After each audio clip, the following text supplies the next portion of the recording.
Donald Trump has taken a major step towards winning back the White House, dominating Super Tuesday with victories in all but one of the 15 states up for grabs. It means he's almost certain to secure the Republican nomination to take on Joe Biden, a rematch many voters desperately hoped wouldn't happen. US correspondent Mitch McCann reports. CNN projects that Donald Trump will win the Republican presidential primary in the Commonwealth of Virginia. Donald Trump will win the Republican presidential primary in North Carolina. This Super Tuesday was always about just one man, and as anticipated, it proved to be Donald Trump domination. Our cities are choking to death, our states are dying, and frankly, our country is dying, and we're going to make America great again, greater than ever before. Trump's wins just kept coming on the day 15 US states voted for their party's presidential nominee.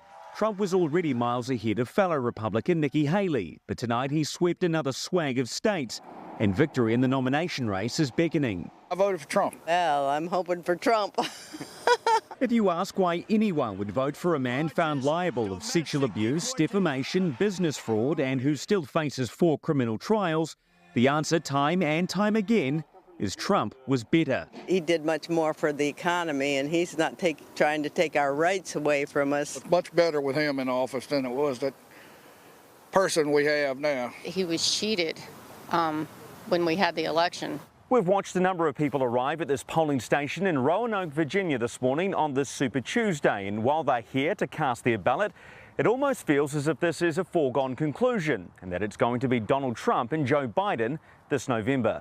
Biden had a successful night too, although he didn't have any real challenger.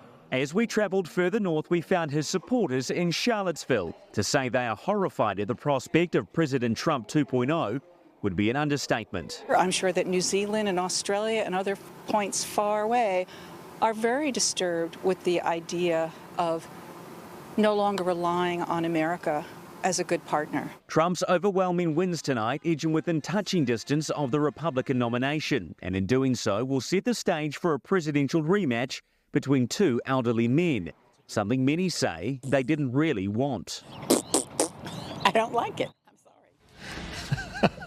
Let's go now to Mitch. Kia ora, Mitch. Show just how crushing is this victory for Trump? Yeah, good evening, Mike. It is certainly a decisive win for Donald Trump tonight. I said in that story there were 15 states available for Donald Trump tonight. So far, he's won 12 of them. 2 more are still being counted. But he unexpectedly lost the state of Vermont to Nikki Haley, although I don't think Donald Trump is too worried about that. He just gave a celebratory speech down at his resort in Mar-a-Lago, Florida. So what happens now going forward? Well, does Nikki Haley pull out in the next couple of days or the next few hours and endorse Donald Trump? She may choose not to endorse Donald Trump at all. There are also questions around who Donald Trump is going to choose as his running mate for vice president. There are a couple of names being thrown around, and there's also this big issue for Donald Trump that is not cause for celebration. It's his criminal trials. The first one getting underway, his first criminal trial in New York, and only a couple of weeks away. US correspondent Mitch McCann, Te Nakwe.